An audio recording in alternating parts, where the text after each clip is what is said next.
I lived in New Mexico for several years before moving to the Midwest. My friend Amy and I, both females, would spend many days exploring the remote corners of New Mexico, discovering abandoned ghost towns and enjoying the quiet, desolate beauty of the desert. One afternoon in March 2010, we were traveling from Ruidoso to Albuquerque. Always up for exploring, we took a back road rather than traveling the more direct highway.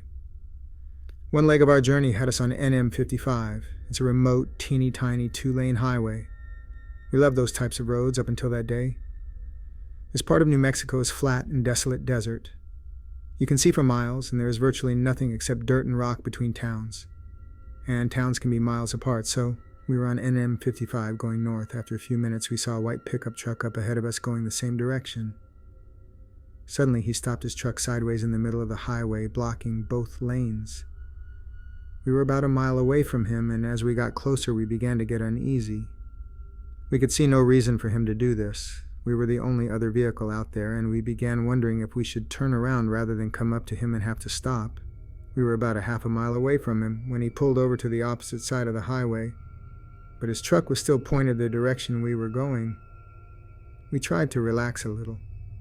Surely this guy was a rancher or something. Maybe he was checking something on his land. As we passed him, we noticed a few things.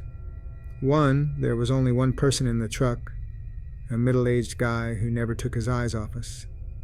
And two, he was talking into a walkie-talkie. A few seconds after we passed him, he pulled back onto the highway and started following us, but he never got too close. He would get to within a few car lengths and then drop back a little and then speed back up again to within a few car lengths. We were getting nervous. We realized how alone we really were. We had seen no other traffic on that road, and we hadn't told anyone about our great idea to take this detour. We checked our cell phones, and neither one had signal typical for remote New Mexico, but scary given our present situation. Amy was driving and speeding up while I frantically checked the map, hoping to find a road that would have more traffic. There was no other road. We had to travel this one to get to the next town, Mount Nair. Turning around to go back the other way didn't seem like a good option. After a few minutes, we saw another pickup truck coming towards us. He was going very, very slowly, maybe 20 miles per hour. If that, this pickup was old and beat up, whereas the one behind us was newer. Amy had us up to 75 miles per hour, which wasn't typical for us on these 55 miles per hour highways, and we blew by the old pickup as we passed it. We saw that it was another middle-aged guy, and he was talking into a walkie-talkie. After the white pickup passed him, he pulled a U-turn and pulled in behind it. As we watched all this, we could see the white pickup truck guy talking into his walkie-talkie. No doubt these two knew each other. We were being deliberately followed. And for the first and only time in my life, I felt hunted. They stayed right behind us. We watched for obstacles in the road. We truly thought old beat-up pickup guy had set up a trap in the road and our vehicle would be disabled somehow. We talked about driving into the fields. We were in an SUV. But this was obviously their territory, and we were afraid of what would happen if we went off-road and got cornered, so we stayed on the highway. By now, white pickup truck guy was right on top of us. We could see him talking into the walkie-talkie, and he stayed right on our bumper. An old beat-up pickup truck guy was right on top of him. The three of us sped down the highway. The white pickup inched closer. His maneuvering and edging closer made it apparent that he was trying to bump us. I watched helplessly as he got to within inches of our back bumper. Amy floored it.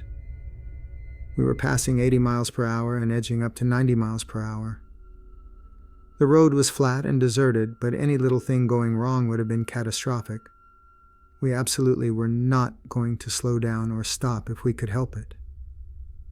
The white pickup pulled into the opposite lane and started to gain speed. The only thing we could think of was that he wanted to pass us and get in front of us. If he got in front of us and his buddy was behind us, then we'd be boxed in and trapped. We looked frantically at the rocky desert on both sides of us. Our only option was to off-road it. Should we risk it? Could we speed through the desert and make it to safety in one piece? As we topped a small incline, we saw a sign that said Salinas Pueblo Missions National Monument, and it pointed towards a road on the left. And right at that moment, a blue pickup truck pulled out of that road and onto the highway in front of us. As we came up on the blue pickup, we saw the plate said U.S. Park Service. We looked at each other and then looked behind us. Both pickup trucks did U-turns and went the other way. We followed the blue pickup to Mount Nair and then made our way to Albuquerque. I don't know exactly what those guys' intentions were, but they weren't good. There is something seriously wrong out there. I notified the state police and they said they would keep an eye on things. This area is very near Belen, New Mexico, which is where Tara Calico was abducted. It's also about 100 miles from Elephant Butte, New Mexico, which is where David Parker Ray had his little secret torture laboratory. We didn't put all that together until later. Even though David Parker Ray had died by the time this happened to us, we do believe that there are others out there like him. And whoever abducted Tara has never been caught. Or maybe we came into meth lab territory. But since this happened on an actual highway rather than a backcountry road, I tend to discount the meth lab theory. Whatever is going on out there, it's not good. Many years ago, a friend and I decided to visit our mutual friend at her university and spend the weekend with her. We had extremely detailed directions to follow, and we were told the trip should take about 3 hours. While nothing went wrong on our drive, it seemed to take forever. I don't remember exactly at what point the woods started, but I do remember traveling through these woods for a long time, perhaps an hour. We were already well past the 3-hour time frame my friend had given us by the time we left the woods. When we finally reached my friend's college town, it was nearly 4.5 hours since we'd left. We didn't get lost, we never hit traffic or stopped for more than a few minutes, but we quickly forgot about it since we were happy to spend the weekend with our friend. When the trip back was a little over 3 hours, we thought it was weird but didn't think much of it at the time. It wasn't until my next trip to visit that I realized something had been strange. I spent that whole next trip waiting for the long path through the woods that we had been on the first time, but they never appeared. Following the same directions as the first time, the entire trip took me about 3 hours, as did every other trip I made out there in the following years. I don't know what happened, and I've never been able to replicate it. I still wonder what happened, and where we really were when passing through those woods. The second incident happened to us in the summer after graduating high school. My friends and I took a road trip to stay in a couple haunted places. I was super interested in ghosts, but didn't have any personal experiences that couldn't easily be explained away logically. Our first stop was a haunted B&B we found in our Haunted Texas book. After exploring every unlocked room in the place, we'd gone out for the evening and come back fairly late. While it seemed the other guests were asleep, we went downstairs to play around and take photos, hoping to catch a ghost with all of our new digital cameras. We were having a good time, giggling and scaring ourselves when we heard the doorknob. We all stopped and turned to the door, a little nervous about being caught by someone coming in late. Not that we were doing anything wrong, but we really didn't want to explain we were looking for ghosts. We watched and heard the doorknob jiggle and turn, but no one ever came in. We got a little spooked at that point, thinking that maybe someone was trying to get in who shouldn't. We were grateful at that point that the door was locked. We didn't stay downstairs much longer after that and went up to bed. After a restless night without a single ghost, we got up in the morning to go to SeaWorld. When we left the B&B that morning, we went through the front door and all stopped short. The wooden door was protected by a glass door that creaked loudly when we opened it and slammed shut. We hadn't heard the glass door at all the night before when we watched the front doorknob turn back and forth. With a few shared glances, we said nothing and continued on our day to SeaWorld. We were all so freaked out that we never talked about it beyond saying it was weird.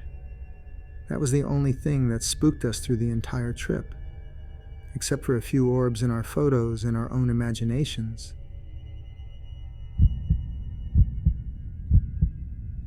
This story took place in Texas back in the fall of 1994.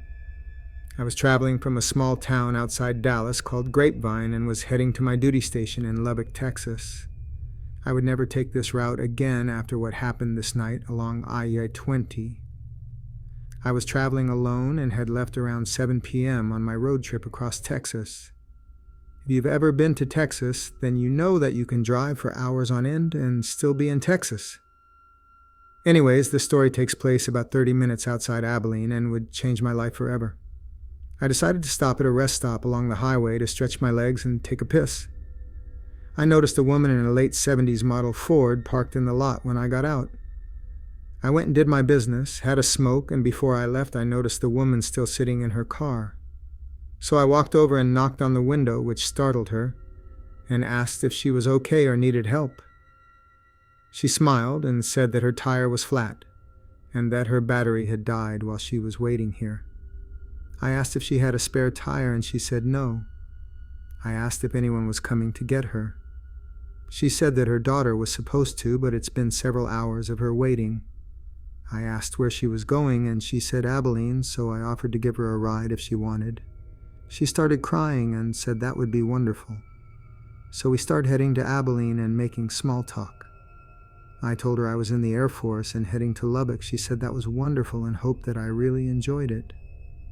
I did notice that she kept looking in the mirror, so I asked if she was okay with me giving her a ride.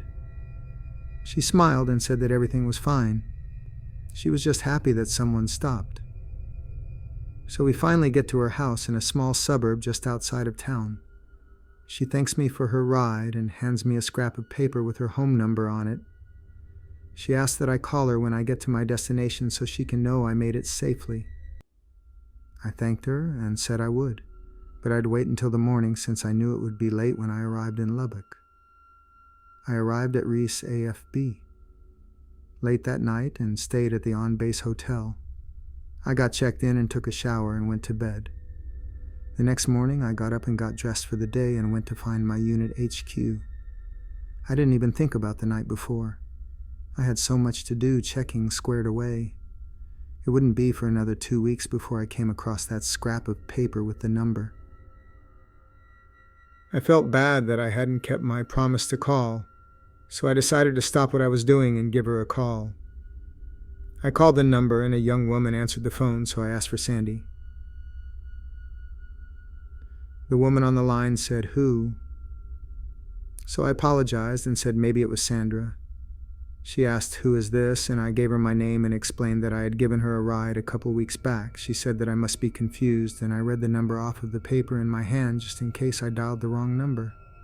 She said no, I had the correct number, but I couldn't give her mother a ride home because she had passed away. She was apparently driving home and began having car troubles, so she stopped at a rest stop just outside of town. When she didn't make it home, her father, the woman I was talking with, became concerned. It was at that time there was a knock on their door and 2 state troopers and a local police officer were at the door. She said that a trooper saw the vehicle stopped at the rest stop and stopped to check it out. What he found and what she told me gave me chills. Her mother had been brutally raped and her head was bashed in. Someone had slid her tires and disconnected her battery. The worst part was that she didn't die right away, as there was bloody handprints on the window, steering wheel and shifter, like she was trying to leave. The trooper said that they didn't have any suspects, or some, but there were times that certain motorcycle clubs would pass through at night. I described the car and what her mother looked like and what she was wearing as best as I could recall. She definitely didn't look old enough to have a daughter my age. Her daughter just started crying and asked that I not call back. A few days later, I received word to report to the squadron commander, so I headed over to our building. When I arrived, my captain called me into his office and began asking me questions about where I lived and when did I drive in and what route I took. I immediately knew something was wrong. We then went into a briefing room where my CO and a Texas Ranger and state trooper were seated. I introduced myself and took a seat. They began by asking the same questions my captain had previously asked, and why I had called the number and spoke with the woman. I explained everything as clearly and in detail as possible. They then finished taking notes and the ranger asked who needed a smoke, so my CO excused himself and the captain, the 2 officers, and myself stepped out back to the smoking area. This was when the ranger informed me that he was the trooper who had found the car back in the early 80s, and that the only reason he came out today was because of the details I mentioned in my phone call to the daughter. The trooper said that they get calls about a stranded woman every so often, but when they get there, they never find anything.